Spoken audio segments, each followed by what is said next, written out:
So how do you actually check your wireless mouse battery life? It's actually very easy. So you can either connect your wireless mouse, of course, via Bluetooth or via USB receiver. For this tutorial, I'm just going to connect it to my PC real quick here by just switching to BT here, because then it's going to enter the Bluetooth pairing mode here, as you can see. And quite often for me, because I've connected it before, it's going to connect right away here, as you can see.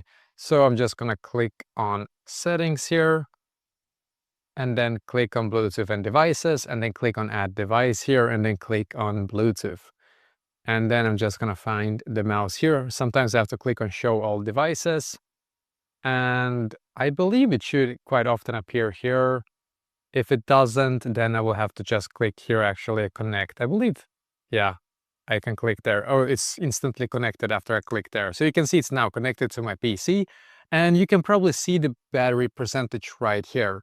So for me, on my laptop or your PC, you should be able to see the battery percentage here as well once you have connected your mouse to it. So you can see for me it's 45%, and then I know that my mouse have 45% battery life. So this is probably the easiest way to check it, to be completely honest with you.